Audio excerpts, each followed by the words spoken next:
नमस्कार, खबर 24 में आपका स्वागत है। मैं हूं एम अब्बास और रुख करते हैं इस वक्त की बड़ी खबर की ओर।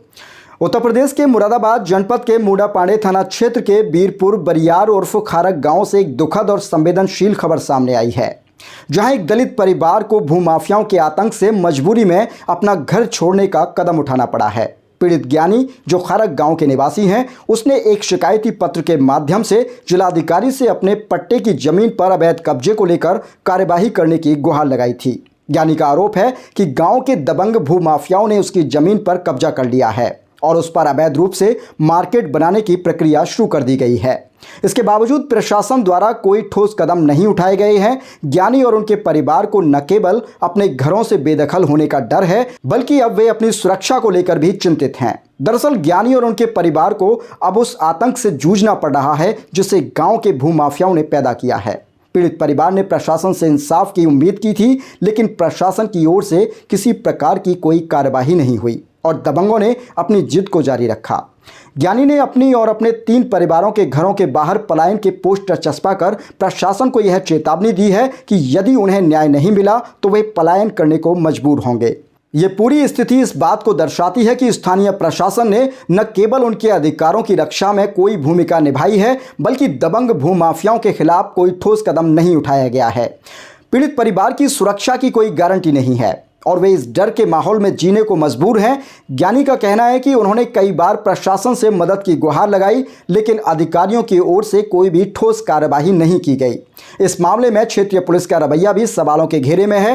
पीड़ित परिवार ने शिकायत की है कि पलायन के पोस्टर हटाने के लिए उन्हें दबाव डाला जा रहा है और आरोपित भूमाफियाओं के खिलाफ FIR दर्ज करने में भी प्रशासन की ओर से जानबूझकर देरी की जा रही है। पुलिस और प्रशासन का यह रवैया पीड़ितों को न्याय दिलाने की बजाय उन्हें और अधिक परेशान कर रहा है, जिससे उनका विश्वास प्रशासन से पूरी तरह टूट चुका है। ज्ञानी और उनके परिवार के सामने अब विकल्प यही बचा है कि वे अपनी जान और सम्मान की सुरक्षा के लिए अपने घरों को छोड़ दें। यदि प्रशासन की ओर से तत्काल कोई कार्रवाई नहीं की जाती है तो यह परिवार और आसपास के अन्य पीड़ित परिवार पलायन करने पर मजबूर हो सकते हैं।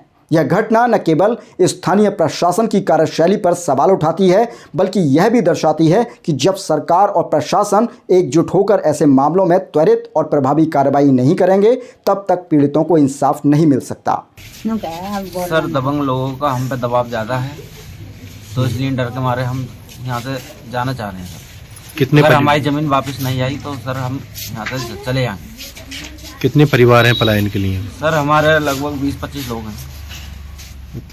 अभी कोई अधिकारी आया दिन में या अभी? सर, अधिकारी अभी आए थे, पुलिस वाले, दरोगा जी।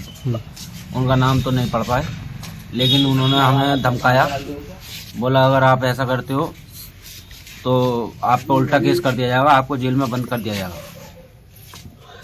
पोस्टर हटवाने को लेकर? हाँ, तो उन्होंने पोस्टर अपने हाथ से फाड़े। किसने फाड़े थे? दरोगा जी ने।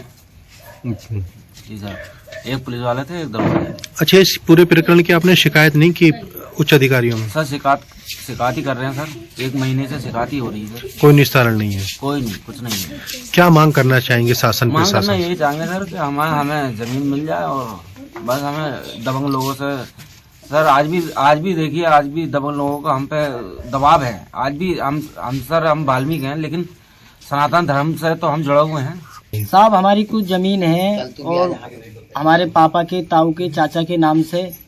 साहब, वो दबंग लोग हैं, भूमाफिया लोग हैं, बदमाश टाइप के आदमी, पैसे वाले हैं साहब।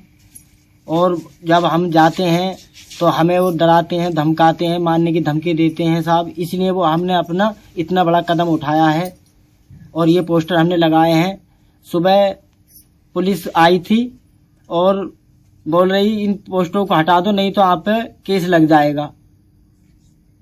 क्या नाम था पुलिस का जो दरोगा जी आए साहब, थे? उनका नाम तो मैंने नहीं पढ़ पाया मैं। अच्छा, ऐसे मुख्य कारण क्या बने जो आप ये पलायन का पोस्टर लगाए? साहब, हमारी जमीन है, इसलिए अब हम पे कुछ रहने की व्यवस्था नहीं है। इतनी 20-25 लोग हैं, हम कहाँ जाएंगे? जात से वाल्मीकि हैं साहब। अब डर है, हमें तो बच्चे भी डर रहे हैं और हम भी डर रहे हैं साहब। हमें तो दुकानों पे को आना जाना, हमसे यहाँ से दुकान भी काफी दूर है, तो दुकान पे भी आना जाना लगा रहता हमारे बच्चों का, और हमें डर छाया हुआ है, सब डर रहे हैं। अच्छा, इसकी शिकायत आपने की नहीं? हाँ साहब, हमने की थी, DM साहब को भी दी है हमने। लगाना पड़ा ये? मजबूरी ये है कि हम पे जमीनें नहीं, अगर थोड़ी बहुत जमीन है तो इन बड़े आदमी दावे पर हैं हमारी, और जो आ जाए ना हम तो ये दनाना चाहते हैं, फिर मारने पीटने की धमकी दे रहे हैं साहब कि मार देंगे, ये कर देंगे, वो कर देंगे। कितनी जमीन है? लगभग होगी 1.5-2 बीघा जमीन होगी वो। आप कितने हैं यहाँ समाज के लोग इस आपकी बिरादरी से? करीब करीब 3 भाई तो हम ही हैं और हमारी औलाद है। और वो कितने होंगे यहाँ पे मुस्लिम? वो तो साहब पूरा गांव है मोहम्मदों का। तो क्या कैसे आदमी है वो? आदमी तो साहब अब तो गलत ही है, जब जबरिया के जमीनों पर कब्जा करने हैं तो गलत है। कहाँ कहाँ शिकायत की आपने? हमने साहब एडीएम साहब के यहाँ भी दी शिकायत, और क्या कहें एक जगह और दी, और थाने में भी देखा है कल, तो हमारी कोई सुनवाई ना हुई अभी तक। जब आपने पलायन के पोस्टर लगाए थे तो पुलिसकर्मी आए थे, क्या कह रहे थे? दरोगा जी आए थे साहब, करीब करीब 4-5 बजे का टाइम था। तो वो हम तो घर ना मिले, बच्चे तो उन्हें डांट रहे, धमका रहे, कह रहे कि मुकदमा हो जाएगा, ये नाम ये पूछते छुटाओ तुरंत से पहले। किस तरीके की मांग करना चाहेंगे शासन प्रशासन से? साहब हमारी यही मांग है कि हमारी जमीन हमें मिल जाए, है ना। क्या निर्माण कार्य चल रहा है आपकी जमीन पे?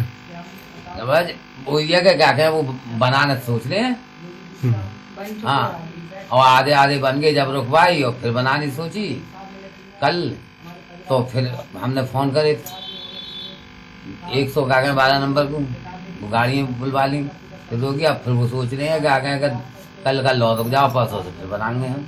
ऐसे ही दिलचस्प खबरों को देखने के लिए जुड़े रहें मेरे साथ और देखते रहें खबरें 24। नमस्कार।